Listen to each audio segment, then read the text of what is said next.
प्रधानमंत्री नरेंद्र मोदी आज केरल और तमिलनाडु के दौरे पर रहेंगे। पीएम केरल के एर्नाकुलम में करीब 10,800 करोड़ और तमिलनाडु के तिरुचिरापल्ली में करीब 5,650 करोड़ रुपए के प्रोजेक्ट का उद्घाटन और शिलान्यास करेंगे।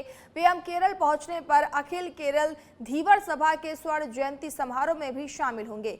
इसके बाद दोपहर 1:30 बजे एक और प्रोग्राम में अलग अलग डेवलपमेंट्स जनता को सौंपेंगे। ये projects energy, highway, rural infrastructure, railway और दूसरे सेक्टर से जुड़े हैं। इसके बाद दोपहर करीब 2:15 बजे मोदी केरल के एर्नाकुलम में होने वाली एनडीए की रैली को भी एड्रेस करेंगे। इसके बाद पीएम तमिलनाडु जाएंगे। यहां शाम लगभग 5:30 बजे प्रधानमंत्री तमिलनाडु के तिरुचिरापल्ली में लगभग 5,650 करोड़ रुपए की नई विकास परियोजनाओं का लोकार्पण और शिलान्यास करेंगे। इस अवसर पर प्रधानमंत्री एक जनसभा को भी संबोधित करेंगे।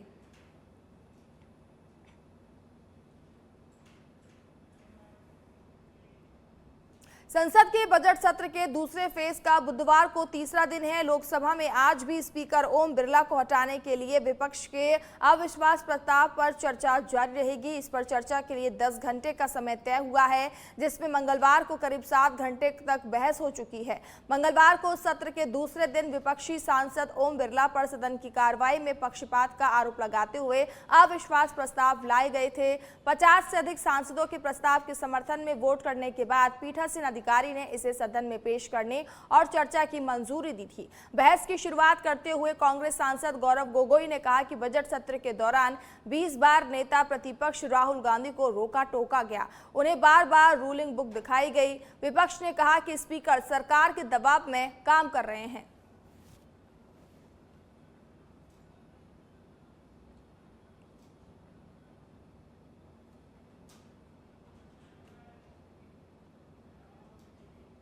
अब खबर सुमेरपुर से है, जहां पर आज सांडेराव बाड़मेर नेशनल हाईवे 325 पर हरियाली प्याऊ के पास बुधवार सुबह करीब 9 बजे सड़क हादसा हो गया। मंडी जा रहे एक किसान के ट्रैक्टर को पीछे से आ रहे तेज रफ्तार पिकअप गाड़ी ने टक्कर मार दी, जिसमें ट्रैक्टर चालक गंभीर रूप से घायल हो गया। घटना की सूचना मिलते ही 108 एम्बुलेंस मौके पर पहुंची और घायल किसान को उपचार के लिए तख्तगढ़ सीएचसी पहुंचाया गया। बताया जा रहा है कि हादसे के बाद पिकअप चालक मौके से फरार हो गया। पिकअप गाड़ी में कलर भरे हुए बताए जा रहे हैं। जानकारी के अनुसार घायल किसान और आहोर तहसील के हरजी गांव का निवासी है और मंडी में चना बेचने के लिए किसान जा रहा था। वही घटना की सूचना मिलते ही तख्तगढ़ पुलिस भी मौके पर पहुंची और मामले की जांच शुरू कर दी गई है। वहीं एनएचएआई की टीम ने मौके पर पहुंचकर यातायात को सुचारू करने के लिए एक तरफ से रास्ता भी चालू करवा दिया है।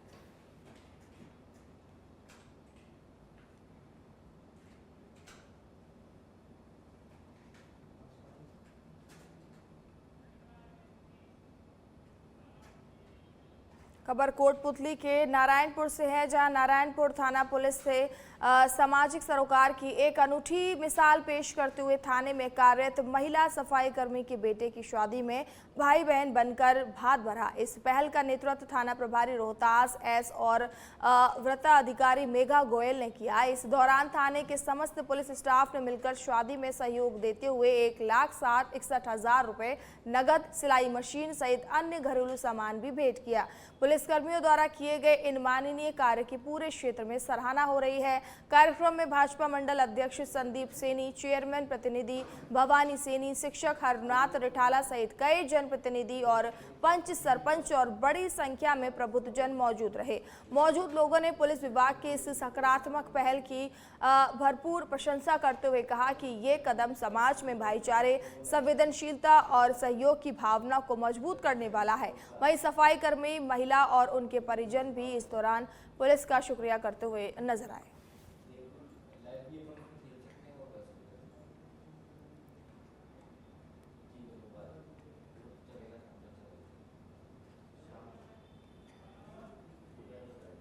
करौली के हिंडौन सिटी से खबर है, जहां करौली जिले के एक मदरसे में पढ़ने वाली छात्राओं के साथ अश्लील हरकत करने का सनसनीखेज मामला सामने आया है। एक सामाजिक संस्था के संचालक ने जिला पुलिस अधीक्षक लोकेश सोनवाल को मामले से संबंधित सीसीटीवी फुटेज भी सौंपे हैं। साथ ही शहर के एक पुलिस थाने में मदरसे के मुफ्ती सहित 5 जनों के खिलाफ केस दर्ज कराया गया है। हालिया कार्रवाई के अनुसार पुलिस ने एक जन को हिरासत में भी ले लिया है, जिसके बाद पुलिस मामले की गहनता से जांच में जुटी हुई है। तो मुफ्ती सहित 5 जनों के खिलाफ इस मामले में केस दर्ज भी किया गया है। पुलिस फिलहाल मामले की जांच में जुटी हुई है। तो ये आपको हिंडौन सिटी का मामला बता रहे हैं, जहां पर मदरसे में नाबालिग बालिकाओं के साथ यौन उत्पीड़न का आरोप लगा है। मुफ्ती सहित 5 जनों के खिलाफ अब केस दर्ज कर लिया गया है। तो ये अपने आप में बड़ा मामला सामने आया है, जहां पर नाबालिगों के साथ मदरसे में इस तरीके की हरकत सामने आई है। फिलहाल पुलिस ने 5 जनों के खिलाफ केस दर्ज करते हुए मामले में जांच शुरू कर दी है। तो मदरसे में नाबालिग बालिकाओं के यौन शोषण का आरोप जो है लगा है, जिसके बाद मुफ्ती सहित 5 जनों के खिलाफ केस दर्ज कर दिया गया है और फिलहाल पुलिस इस मामले की जांच में जुटी हुई है। तो मदरसे में नाबालिगाओं के साथ जो है यौन उत्पीड़न का मामला सामने आया है, जिसके बाद क्षेत्र में जो है हैरानगी देखने को मिल रही है। वहीं इस मामले में पुलिस ने मुफ्ती सहित 5 जनों को हिरासत में ले लिया है और मामले की जांच की जा रही है। अभी इस बारे में आपको बता रहे हैं कि मुफ्ती सहित 5 जनों को गिरफ्तार कर लिया गया है। तो मदरसे में नाबालिग बालिकाओं के यौन शोषण का आरोप लगा है और इसकी तस्वीरें भी जो है सामने आई है, जिसके बाद ये मामला तूल पकड़ता हुआ नजर आ रहा है। मुफ्ती सहित 5 जनों को इस मामले में फिलहाल पुलिस ने हिरासत में ले लिया है और इसके बाद जो है मामले की जांच की जा रही है।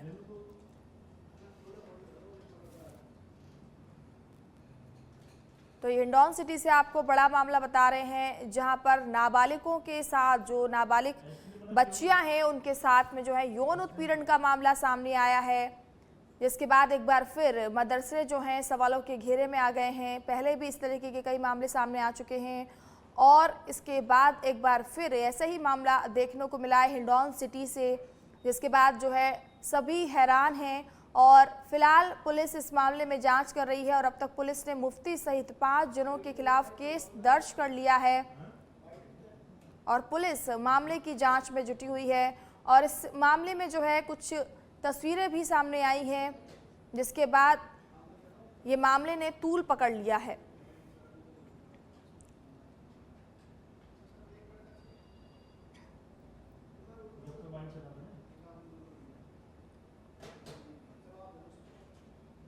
तो मुफ्ती सहित 5 जनों के खिलाफ केस दर्ज कर लिया गया है।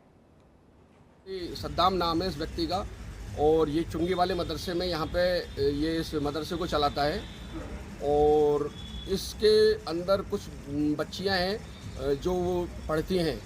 मदरसे के अंदर बच्चे भी पढ़ते हैं और बच्चियाँ भी पढ़ती हैं। तो हमें जो सूचना मिली थी और एक जो वीडियो मिला था उसके अंदर हमने ये देखा कि ये मौलाना उस बच्ची के साथ में अश्लील यौन मतलब जो है इस तरह की हरकतें करता देखा। और उसके बाद में जब हमने इसकी जानकारी धीरे धीरे निकालनी शुरू की तो हमें ये पता चला कि ये वीडियो कई मतलब कोई 2-4 लोग हैं उनके पास में मौजूद है, जो स्टाफ के लोग हैं वहाँ के।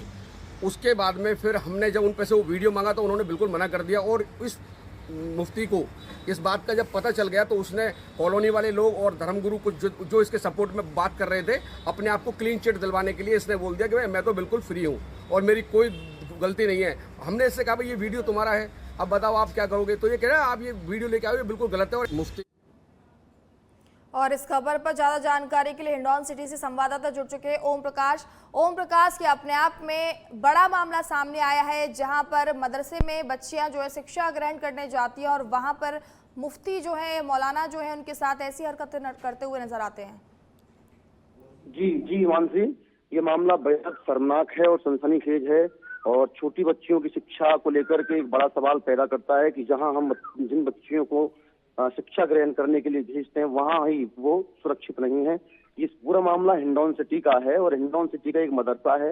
इस मदरसा जो राजस्थान मदरसा बोर्ड की ओर से संचालित है, लेकिन स्वायत्तता की संस्था है जहां लोगों का आमतौर पर सीधा दखल नहीं होता है। इस मदरसे में जो मुफ्ती हैं जिनको जो मौलवी टाइप में जो गुरु होते हैं और जो अनुदेशक होते हैं, जो शिक्षक होते हैं, उनके द्वारा मौलवी सहित 5 जनों के खिलाफ ये पूरा मामला दर्ज हुआ है। पॉक्सो की धाराओं के तहत गंभीर प्रकरण है, गंभीर मामला दर्ज किया गया है और अभी इस मामले में जांच की जा रही है। बच्चियों से जो है छेड़छाड़ करके और उनको अभद्रता अश्लील हरकतें करने का पूरा मामला है। इसको लेकर के जो लोकेश पोनवाल हैं, करौली के जिला पुलिस अधीक्षक हैं, उन्होंने गंभीरता दिखाई है और जो शिकायतकर्ता हैं वो भी एक मुस्लिम समुदाय से ही आते हैं और एक सामाजिक संस्था के संयोजक भी हैं। उन्होंने सीसीटीवी जो फुटेज हैं जो उसमें मदरसे में लगे हुए थे, उन मदरसे में लगे हुए सीसीटीवी फुटेज को पुलिस को सुपुर्द किया है। उसके आधार पर पुलिस पूरी जांच कर रही है। जी मानसी। ओम प्रकाश, अगर बात की जाए एफआईआर दर्ज की गई है, क्या अभी तक किसी को हिरासत में लिया गया है कि क्या इस मामले में? जी मानसी, देखिए मैं बताऊं आपको, मामला पूरा बहुत गंभीर है। इस मामले को लेकर के एसपी खुद करौली से चल करके हिंडौन आए थे और हिंडौन में ये मामला दर्ज किया गया एक थाने पर। और इस मामला दर्ज करने से पहले ही पुलिस ने जो एक आरोपी हैं, जो मुख्य आरोपी जिनको बताया जा रहा है वो मुफ्ती बताए जा रहे हैं, उनको पुलिस ने हिरासत में भी ले लिया है। और उसके बाद जो अन्य शेष 4 आरोपी हैं, जो अनुदेशक हैं, शिक्षक हैं, उनको ही गिरफ्तारी के प्रयास किए जा रहे हैं। और अभी पूरी मामले की जो है गहनता से जांच की जा रही है, क्योंकि नाबालिग बच्चियों से संबंधित मामला है तो उसमें बच्चियों की पहचान भी उजागर नहीं की जा सकती। इसलिए इस मामले को अपने तक ही पुलिस ने सीमित रखा है, लेकिन चूंकि गंभीर प्रकरण है तो इनको छुपाया भी नहीं जा सकता। जी मानसी। जी बिल्कुल, आपने सही कहा कि मामला गंभीर और संवेदनशील भी है, इसलिए इस मामले पर गहनता से जांच करना बेहद ही जरूरी है। तो बहुत बहुत धन्यवाद ओम प्रकाश तमाम जानकारी देने के लिए। बांसवाड़ा जिले के अंबापुरा थाना पुलिस ने विद्यार्थियों की वार्षिक परीक्षाओं के दौरान शांति व्यवस्था बनाए रखने के लिए बड़ी कार्रवाई करते हुए तेज आवाज में डीजे बजाने वाले 2 संचालकों को गिरफ्तार किया है। पुलिस ने राजस्थान कोलाहल नियंत्रण अधिनियम के तहत 2 प्रकरण दर्ज कर एक पिकअप वाहन, डीजे सिस्टम और लाउडस्पीकर जब्त किए हैं। पुलिस अधीक्षक सुधीर जोशी के निर्देश पर जिला थाना अधिकारी निर्भय सिंह रणावत के नेतृत्व में टीम गश्त के दौरान नापला स्थित महात्मा गांधी उच्च माध्यमिक विद्यालय के पास पहुंची, जहां एक पिकअप वाहन में तेज आवाज में डीजे बजाए जा रहे थे। पुलिस के रुकने के संकेत के बावजूद चालक वाहन लेकर भागने लगे, जिसे देवगढ़ खांडिया देव के पास पकड़ लिया गया। वाहन में 12 स्पीकर और 3 एम्पलीफायर लगे मिले। वहीं गामदा गांव में भी लाउडस्पीकर से तेज आवाज में गाने बजाते एक युवक को गिरफ्तार किया गया है। फिलहाल दोनों के खिलाफ मामला दर्ज कर जांच जारी है। बांसवाड़ा जिले के अंदर में बांसवाड़ा जिले को नशे से मुक्त कराने को लेकर बांसवाड़ा के पुलिस अधीक्षक सुधीर जोशी ने पिछले कई दिनों से अभियान चला रखा है और बांसवाड़ा जिले के कई थानों के अंदर में जिस प्रकार से जो अवैध शराब बन रही थी उस पर ताबड़तोड़ कार्रवाई की गई है। काफी कार्रवाई के बाद के अंदर में अब एक हेल्प नंबर भी जारी किया गया है, जिसके अंदर में ये साफ लिखा गया है कि कोई भी नशे का सामान अगर बेचता है, यानी ब्राउन शुगर, डोडा जैसी तस्करियों का सामान अगर कोई बेचता है जिसके पास में गोपनीय सूचना है, तो उसकी जानकारी पुलिस अधीक्षक महोदय तक पहुंचाया जाए। उसके लिए एक व्हाट्सएप नंबर भी जारी किया। हमारे साथ में खास बातचीत करने के लिए पुलिस अधीक्षक सुधीर जोशी जी हैं, खुद उन्हीं से बात करते हैं। साहब, किस प्रकार की ये कार्रवाई रहेगी, किस प्रकार आम जनता से जुड़ा उसका? देखिए, बांसवाड़ा जिले के अंदर मेरा अनुभव है कि यहाँ पे मादक पदार्थों का चलन काफ़ी बढ़ा है और पुलिस ने भी समय समय पे इसमें अच्छी कार्रवाइयाँ की है। गत वर्ष भी हमने 30 से अधिक मादक पदार्थों के खिलाफ प्रकरण दर्ज किए हैं, किंतु ये जो प्रवृत्ति है इसको पूरी तरह से रोकना, अंकुश लगाना बहुत ज़्यादा ज़रूरी है। तो हमने मादक पदार्थों की रोकथाम के लिए एक हेल्पलाइन नंबर जारी किया है। अगर किसी भी व्यक्ति की जानकारी में है कि कोई मादक पदार्थ का धंधा कर रहा है, खरीद रहा है, बेच रहा है, भंडारण कर रहा है या परिवहन कर रहा है, तो उस नंबर पर सूचना दे सकते हैं। जिसने सूचना दी है उसका नाम बिल्कुल गुप्त रखा जाएगा और प्रभावी कार्रवाई होगी। इस बात का आश्वासन मैं सभी बांसवाड़ा वासियों को देना चाहता हूं।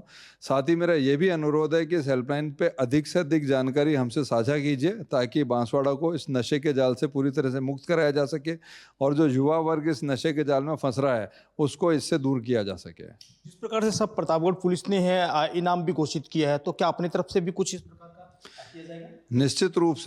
निश्चित रूप से किया जाएगा और कोई अच्छी सूचना के ऊपर इनाम भी दिया जाएगा। और नशे के कारोबार में जो लोग लिप्त हैं और लंबे समय से पकड़ में नहीं आ रहे हैं, पुलिस की फाइलों में वांटेड चल रहे हैं, उन पे तो हमने ऑलरेडी इनाम घोषित कर दिया है। निश्चित रूप से जो अच्छी जानकारी देगा, साझा करेगा, उसको हम किसी न किसी रूप में पारितोषिक जरूर देंगे। तो ये थी मेरे साथ के अंदर में सुपर एक्सक्लूसिव बातचीत करने के लिए बांसवाड़ा के पुलिस अधीक्षक सुधीर जोशी। उनका कहना है साफ तौर उन लोगों को भी निर्देश है, चेतावनी भी है कि जो लोग नशे का कारोबार करते हैं उन लोगों के खिलाफ पुलिस सख्त एक्शन लेगी। कहीं ना कहीं इसमें आमजन का सहयोग चाहिए था, इसके लिए पुलिस अधीक्षक सुधीर जोशी द्वारा एक व्हाट्सएप नंबर जारी किया गया है ताकि उन लोगों की जानकारी है वो पुलिस मुख्यालय तक पहुंची जाए। और इसके बाद के अंदर में पुलिस अधीक्षक सुधीर जोशी खुद इस पूरे जो व्हाट्सएप जो नंबर जो जारी किया गया है, तस्करों के खिलाफ अभियान जारी किया गया है, उस अभियान के अंदर में सख्ती लाश के। कैमरा पर्सन के साथ के अंदर में सच बेधड़क के लिए किशन सेन, बांसवाड़ा। चिड़ावा में 34 बीघा जमीन पर कब्जा करने की नियत से रात में जेसीबी और अन्य वाहनों से मकानों को तोड़फोड़ करने के मामले में पुलिस ने कार्रवाई करते हुए 20,000 रुपए के इनामी मुख्य आरोपी स्ट्रीट शीटर जयवीर सहित उसके 2 साथियों को गिरफ्तार किया है। इस प्रकरण में इससे पहले 11 आरोपियों को गिरफ्तार किया जा चुका है और एक नाबालिग को निरुद्ध किया गया था। चिड़ावा थाना अधिकारी कैलाश चंद्र और डीएसटी प्रभारी सरदार मल के नेतृत्व में गठित टीम ने कार्रवाई करते हुए मुख्य साजिशकर्ता जयवीर और उसके गुर्गे जगदीप सिंह उर्फ जस्सी उर्फ जग्गी और संदीप को गिरफ्तार किया है। पुलिस के अनुसार 13-14 दिसंबर 2025 की रात करीब 2 बजे परिवादी मूलचंद माली अपने परिवार के साथ घर में सो रहे थे। इसी दौरान 3 जेसीबी, 4 ट्रैक्टर और कई कैंपर गाड़ियों में सवार करीब सैकड़ों लोग मौके पर पहुंचे और मकान खाली करने की धमकी दी गई। आरोपियों के पास पिस्टल, देशी कट्टे, कुल्हाड़ी, बर्छी और लोहे की रॉड भी थी। इसके बाद जेसीबी से 4 कमरों और लैट बाथरूम सहित मकान को पूरी तरह से तोड़ दिया गया। आरोपियों ने घर में रखी पानी की मोटर, नगद करीब 1.5 लाख रुपए, महिलाओं के गहने, अन्य सामान भी लूट लिए और घर का सामान नष्ट कर दिया। पुलिस ने इस मामले में भारतीय न्याय संहिता 2023 की विभिन्न धाराओं में मामला दर्ज कर जांच शुरू कर दी थी।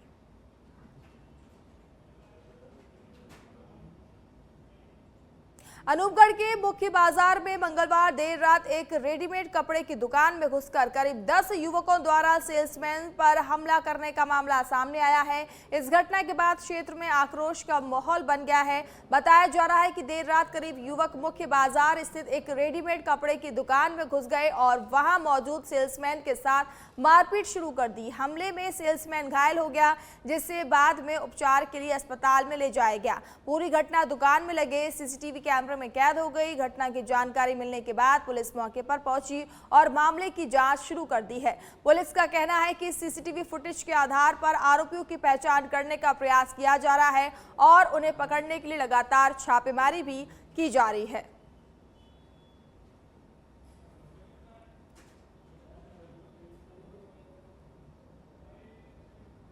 केशवरायपाटन क्षेत्र के इंदरगढ़ से बड़ी खबर सामने आई है। यहां पॉक्सो के आरोपी द्वारा आत्महत्या की कोशिश के बाद थाने के बाहर समाज के लोग जमा हो गए और मेन गेट बंद करने की कोशिश की गई। भीड़ ने पुलिस के खिलाफ नारेबाजी शुरू कर दी, जिससे स्थिति तनावपूर्ण हो गई। मौके पर अतिरिक्त पुलिस अधीक्षक उमा शर्मा तैनात की गई और एहतियात के तौर पर बूंदी से अतिरिक्त पुलिस जाब्ता भी मंगाया गया। पुलिस ने स्थिति को नियंत्रित करने के लिए लोगों से संयम बनाए रखने का अनुरोध किया और मामले की गहनता से जांच शुरू कर दी है। इस मामले में पुलिस अधीक्षक ने मामले में कार्यवाही करते हुए इंदरगढ़ थाना अधिकारी सहित पूरा थाना लाइन हाजिर कर दिया है। साथ ही तेजपाल सैनी को इंदरगढ़ थाना अधिकारी लगाया गया है। तो मामले में समाज के लोगों ने थाने के बाहर हंगामा शुरू कर दिया है। समाज के लोगों ने पुलिस पर नाराजगी भी जताई है। साथ ही आपको बता दें कि स्थिति तनावपूर्ण हो गई है, जिसके चलते पुलिस बल जो है तैनात किया गया है।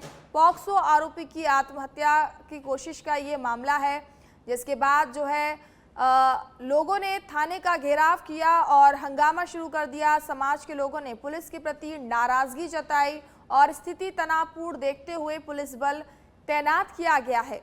तो पॉक्सो आरोपी की आत्महत्या का ये मामला है। उसने आत्महत्या की कोशिश की, जिसके बाद जो लोग हैं समाज के वो नाराज हो गए और थाने का घेराव किया और समाज के लोगों ने एकत्रित होकर पुलिस के खिलाफ नाराजगी जताई है, जिसके चलते जो है पुलिस बल भी तैनात किया गया है।